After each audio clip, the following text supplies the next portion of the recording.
Welcome, faculty, staff, students, alumni, honored guests, to our first ever Distinguished Alumni Award Ceremony. It's another busy week at the Overlake School. I don't know how we get it all done, but somehow we do.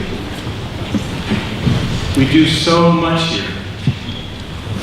One thing I think we don't do enough of is pausing to affirm a fundamental truth.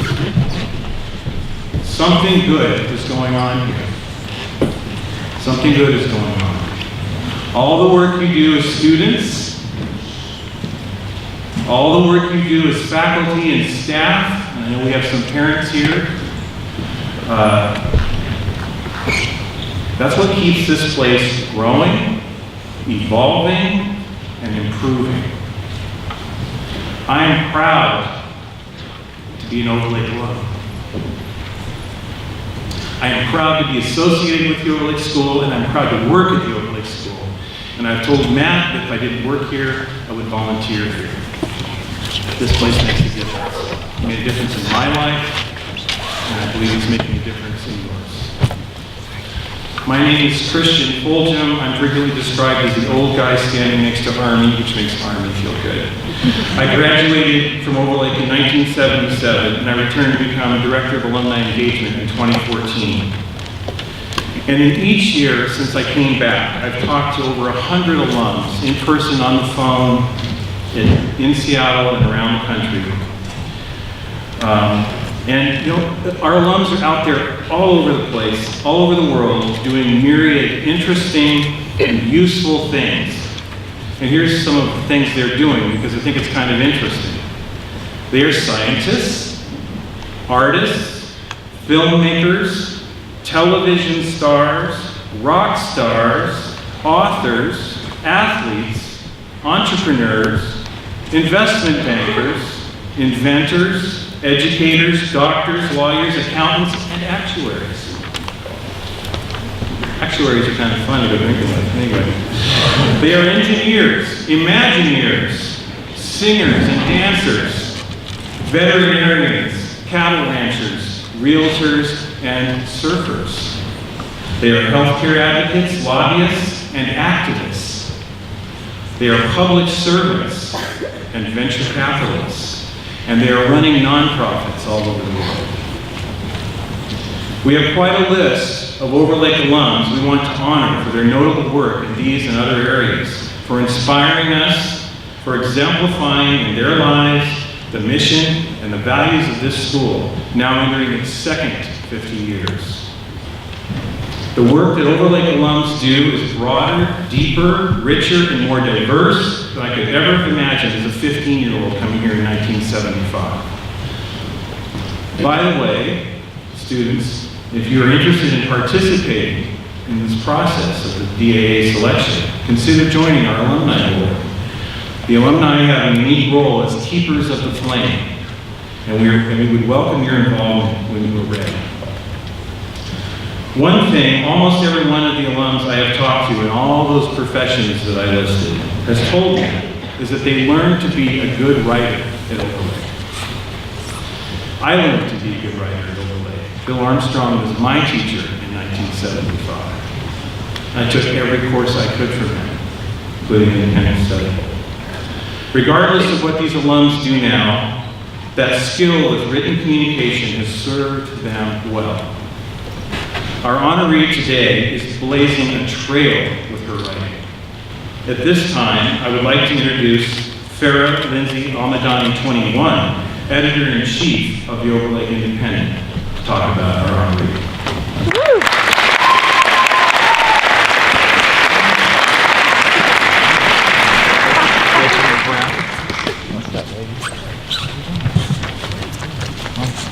Good morning, everyone.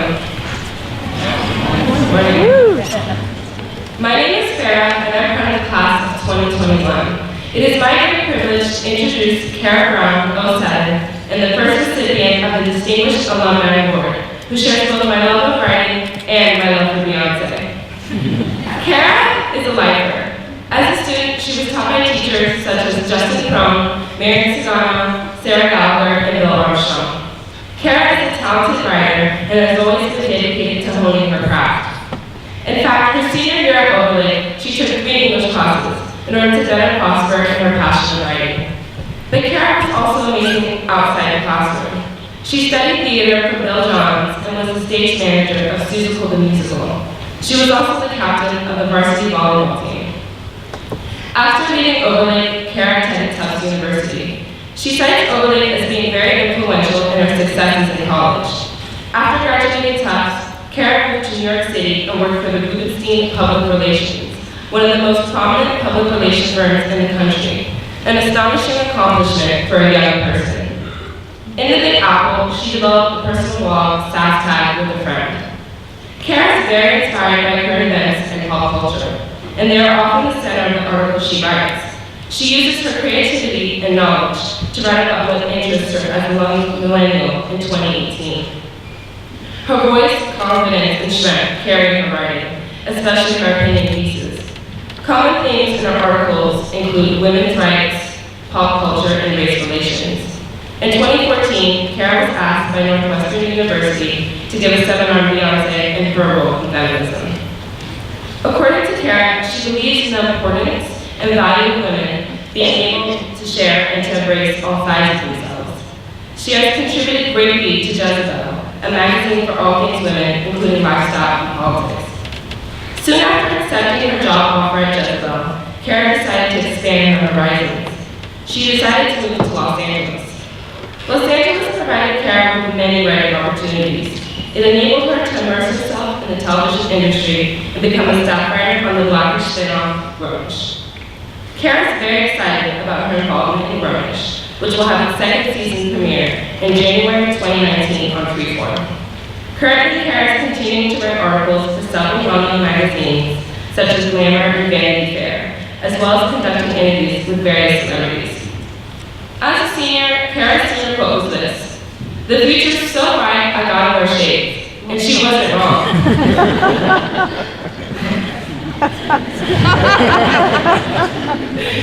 Kara was recently named in Forbes magazine's Class of 2018 30 Under 30 Hollywood Entertainment. So it's with a warm Overlake welcome, I present to you Kara Brown.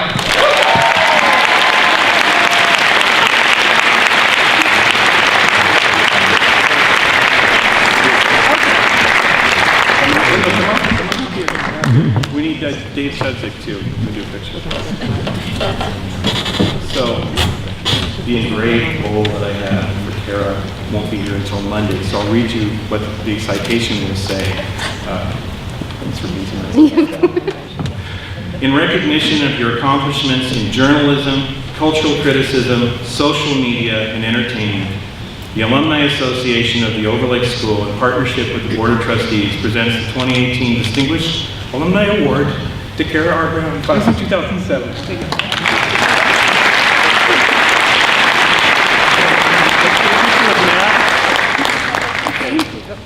And Farah, please.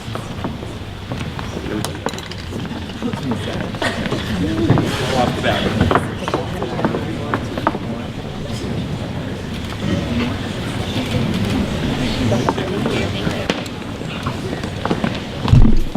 I do not remember. That's wonderful. Thank you everyone so much for having me. Thank you Christian, thank you to the Alumni Board, thank you to my friend Raheem for nominating me. I'm so excited to receive this and really honored to receive the first award. I started at Overlake in the 5th grade and I graduated from high school here, so I am a lifer and I saw a lot. I remember when they were building the Fulton Performing Arts Center and this new gym. I also remember eating lunch in the campus center and when we did all of our assemblies and disco. While I was here, when I was here, there wasn't officially a building named after Army, but I like to think that there was. And he was my English teacher, and I assume everyone still has to do the 9th grade speech unit, so I'm greatly honored after this. I was here for 8 years, so while I also saw a lot, I also had time to do a lot. I was active in the performing arts. I acted in plays directed by Sarah Fitzpatrick and Bill Johns, and I worked backstage in the musicals because I cannot sing. And I remember I played volleyball, I played tennis, and 2 seasons of lacrosse that we will not mention again. I also remember very vividly all of the outdoor activities I was given the opportunity to do, although if I'm being honest, I complained through most of them. Climbing Mount St. Helens during our 8th grade retreat, going to Yosemite, whitewater rafting, spelunking over project week. But now I can say I've done all of those things even if I never do them again. Throughout my time at Overlake, as Farrah mentioned, I thrived in my English classes. My senior year, I was in Marion's room basically nonstop, and I ended up majoring in English when I was at Tufts. And I think one of the reasons I like English so much is because it came pretty easily to me, although I'm not sure my teachers want to hear that. But that said, the process of writing was, is, and continues to be very hard. Crafting the right structure, the right argument, and all the tedious formatting you have to do. But getting the words down has never been super difficult for me because even when I didn't know exactly how I wanted to say something or how well to say it, I think I always knew what I wanted to say. And I think every single faculty member here at Overlake will probably remember me as someone who always had a lot to say and rarely didn't say it. Erin Gabriel actually once called me her conscience because in our class I would say all of the things out loud that she couldn't say to the students. And I don't actually think I'm unique in this regard. I think a lot of us have something to say, and it's just a matter of figuring out the best way and the best place to say those things. And for me, it came through writing and naturally a podcast where I just throw it on for an hour. After Overlake, I went to Tufts University, studied English, and I also minored in economics because my dad did not think I would be able to get a job, which I'll get back to in a minute, but I want to say a quick word about college. Earlier this year, I was interviewed by the Tufts Daily, which is the campus student newspaper at Tufts. And at one point, the student who was interviewing me was asking me about how I spent my time at Tufts. Seeing as how I'm now a writer, she wanted to know if I wrote for the Daily or any of the other campus publications. Since I now work in entertainment, was I involved in drama at Tufts, or was I in improv? She was looking for something I did in college that might have pointed to the career that I have now. But the funny thing is, aside from being an English major, I didn't have any answers for her. To be honest, when I got to college, I didn't throw myself into a bunch of activities or clubs or organizations. I participated in things here and there, but mostly I did my schoolwork, I made a lot of friends, and I enjoyed the experience. And I bring that up to say that not every moment of your life has to be focused on getting to the next exact thing. I had friends who volunteered at hospitals because they wanted to become doctors, or who formed organizations to raise money for women in developing countries because they knew they wanted to be an IR. And I'm sure all of those things helped them to get to where they wanted to be.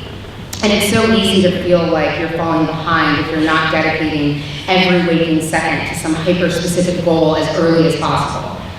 But that's not necessarily the case. Those years at Tufts, and yes, the parties, gave me fodder for when I wrote on Grownish. One of my former classmates at Tufts has become my speaking agent, booking me to speak at colleges and events across the country. Studying abroad in Cape Town helped me better understand the racial politics and history of South Africa, which helped me later when I wrote about similar issues in the United States. And it was also during that time that I started blogging about my experience abroad, and we know how that turned out. I look back at things like that and realize that even when things in your life don't seem to add up perfectly while they're happening, they usually do in the end. And so, by the way, I did get a job after college. My dad was thrilled. I landed a position in New York where I desperately wanted to be at Rubenstein. My only goal was to be in New York and have a job, so I was very proud of myself.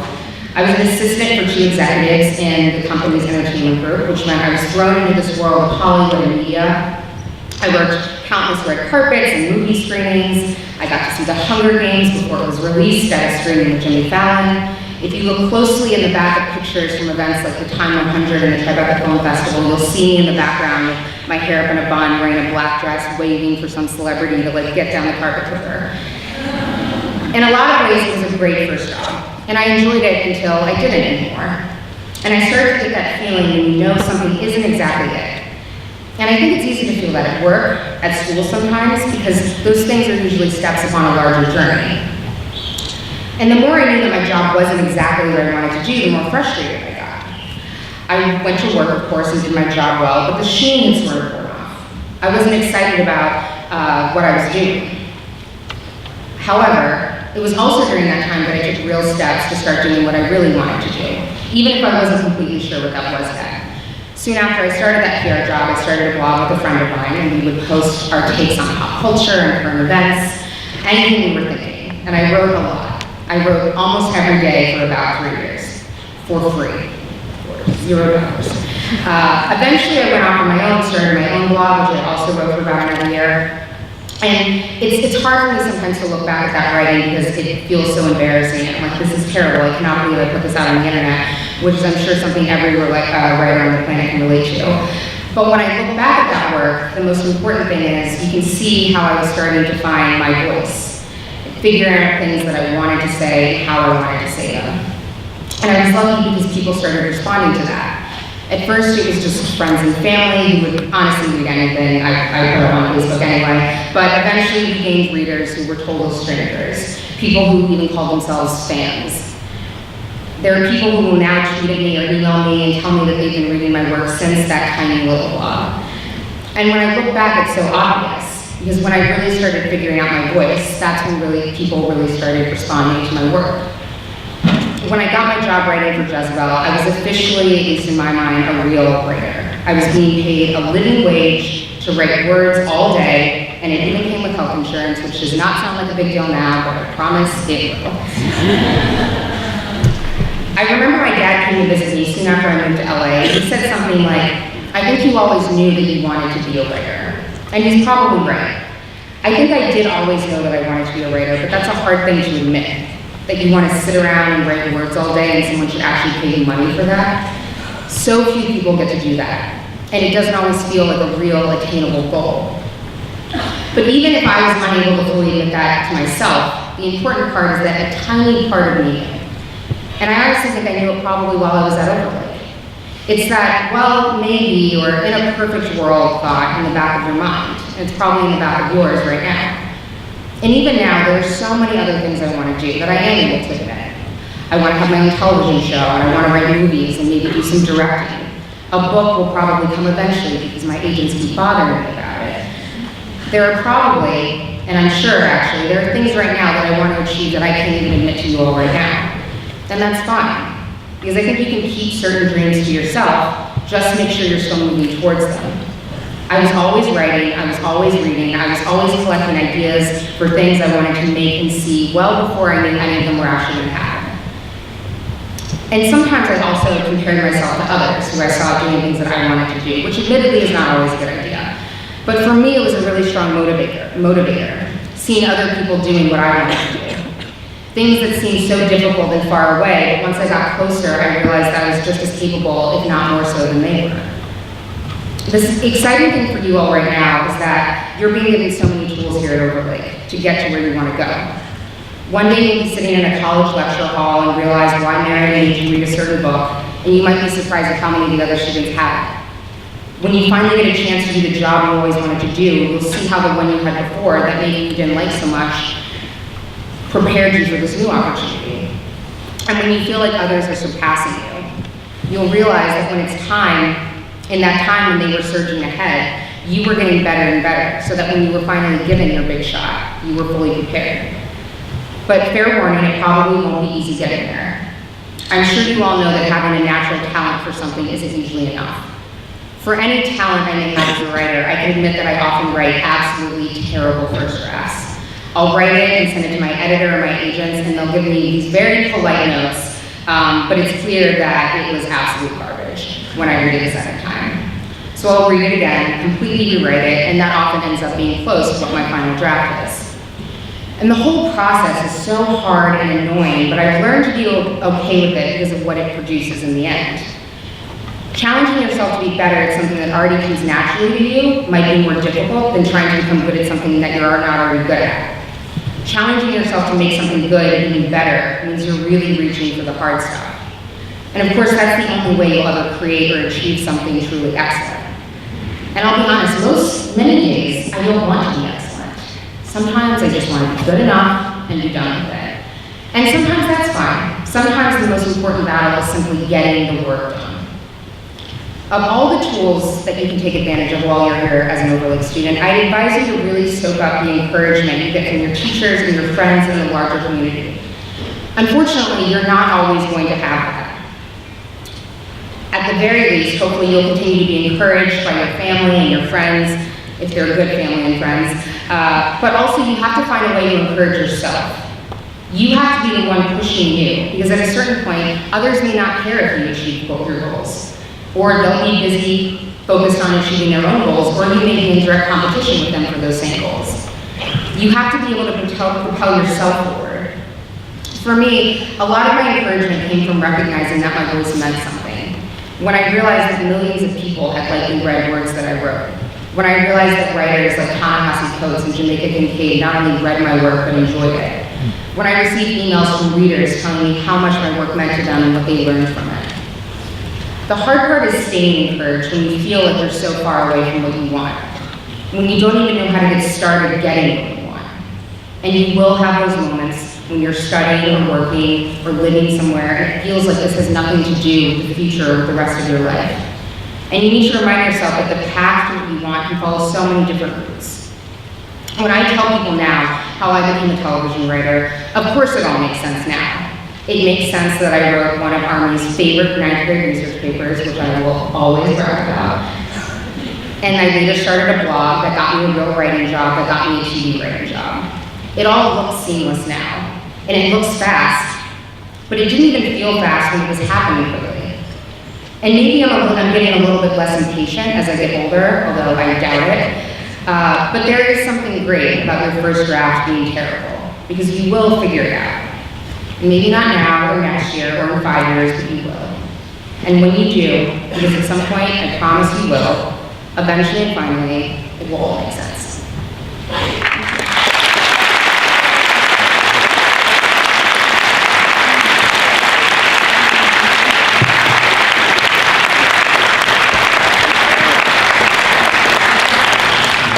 Where's Gaia? Where's Sean? Can we get this mic on, please? Or, oh, it's not on. All right, this gentleman have some questions at the ASB. Okay. Everyone, thank you for that speech, Chair. Okay. So the first question I have is, what is your fondest memory that you had at Overlake? My fondest memory, this is very specific, but I remember all like the bus rides to sporting events and things like that, and being with my friends, which I feel like is a very school memory that really stands out. And like I really do remember, you know, being in Army's class, for example, being in Sarah Holliger's class, Ellen Sarah's class, all of my English classes were really important and really nice memories. So moving from those English classes at Overlake, Yes. going into kind of a career in like cultural journalism and like television writing, Yes. what are kind of like the challenges and hardships that you faced in that career, and like how did Overlake prepare you for that? I mean, a lot of the challenges are, it's just like starting stuff. Like to sit down and write a script, for example, which I procrastinated on for about 3 years. I got my job at Jezebel and I moved to LA and I knew that I wanted to work in TV, but I also had a pretty hot start at Jezebel, so I was like, I don't need TV, this is going pretty well for me. And then the company that I worked for, Gawker Media, was sued by Hulk Hogan, if you remember him, and we had to file for bankruptcy, and I started panicking. I was like, I'm not going to have a job, and I live in LA, and there's no media outlets in LA, and I finished that script that I'd been writing in about a week, out of sheer panic, which also, clearly I didn't finish it a week the entire time. But yeah, I mean, I think just starting things is a really big thing, because, and like I said, my first drafts are garbage. Like, I don't even read the first draft of that script, but you see where it gets now. But you have to start at some point. So I think that's probably a big challenge. And then Hollywood is full of crazy people, so that continues to be a challenge. Where did your love for writing begin, and how did you cultivate it to become such a powerful tool?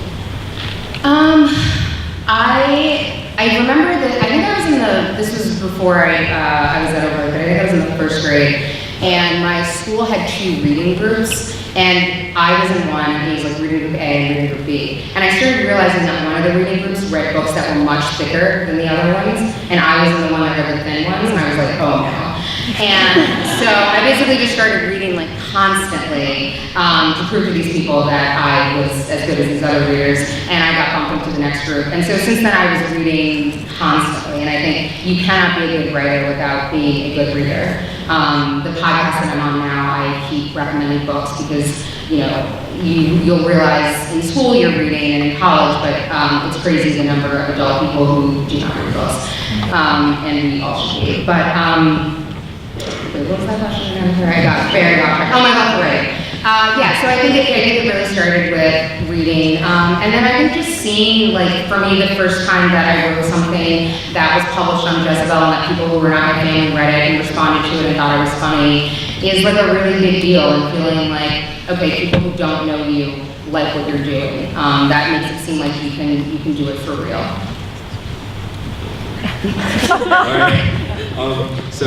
After moving to Overlake, which is kind of like a small bubble here, and then going down to Hollywood, which is like a much bigger city, what kind of like cultural shifts occurred? How did you deal with this?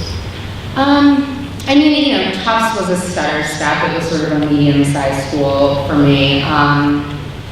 But I mean, you know, LA is its own sort of situation. Hollywood is its own thing. It's very intense and full of a lot of intense people. When I lived in New York, I did not realize how actually kind of laid back I was, because when I was here in Seattle, everyone was like, "You're kind of high strung, you should definitely go east." And then I got there, and I was like, "Oh no, I'm very calm compared to these people." And I think that a lot in Hollywood now, where I think I'm actually one of the chiller people around. But yeah, I mean, I think it's just, for me, I've been able to adapt to things because it's the thing that I want to do. And so for me, when I moved to LA, it's like I probably have to live here forever now, because this is what I want to do, and this is where it is. And I think you just sort of decide that this is my life now, and it all, you know, make it work. Awesome, thank you. Yeah, so hearing you speak, like, it really seems like you took advantage of your Overlake experience, like taking 3 English classes your senior year. But what is one thing you could have changed about your Overlake experience as a whole? I mean, I think one of the things for me is things that have come a little easier to me. It doesn't necessarily motivate me to always try harder. So, and I think you all know that. You know, if you can write a paper the day before, if you can get it done and still get a good grade, it doesn't necessarily incentivize you to start it earlier, which is something that I find now, where I can write quickly, and so should I have started a week before? Absolutely, but it doesn't necessarily mean that I do now. So I think the things that you are good at and you do enjoy, as early as possible, getting used to them being hard, because they aren't going to be hard necessarily. But if you can make them hard, you'll just get so much further. So what were some of the most important connections that you made that led to your current success, and how did you meet these people? The funny thing is, you know, I think people talk about Hollywood and media and all of that. It's really, a lot of it is about connections. But for me, I went sort of a different route, where I had built this voice at Jezebel, where people knew my writing and were familiar with me. So when I finally did get my foot in the door, it was sort of like, oh yeah, we do know you. The biggest connection, and the connection that really, I will sing her praises forever, is Issa Rae, was someone who followed me on Twitter and knew my writing, and I ran into her at an event, and it was a boot camp for comedy writers in Hollywood, and she didn't realize that I wanted to work in television. She only knew me from Jezebel, and she was like, do you have anything at all that you've written? And I had literally one script, that script that I finished in a week out of desperation, and I sent it to her, and that connection is really, it's how I got my agents, it's how I ended up getting ultimately the job with Grownish and the jobs that I have now. So she was a really, she is the most important connection thus far. All right. So, being an entertainment writer, what's been your favorite moment in that occupation? I wrote a story on the weekend, and I got to go to his house, which was really pretty cool. We were just like sitting there at this mansion with the weekend, so that was pretty cool. Yeah, I mean, like, I think the most exciting moments are when you actually, like when I've had something in print too, because I did mostly write online, but now that I've been doing more print work because it pays more money, everyone, if you want to write print pays way more money. But seeing, like holding, you know, the magazine and holding the cover and like seeing that I wrote that, I think will probably always be very cool. And then this is kind of a question. So right now we have a bunch of seniors who are like working on the college apps. Oh gosh. Thinking about like that whole thing. So and like you going through this experience, Yeah. what kind of advice do you have or kind of like wisdom? I actually recently reread my college essays and I cannot believe they let me in. What is this? You know, I think we're going to talk about it more later at the writing workshop, but I think one of the things with my writing that's been successful, and people that know me, for example, will say that reading or writing, it sounds like I'm talking to you.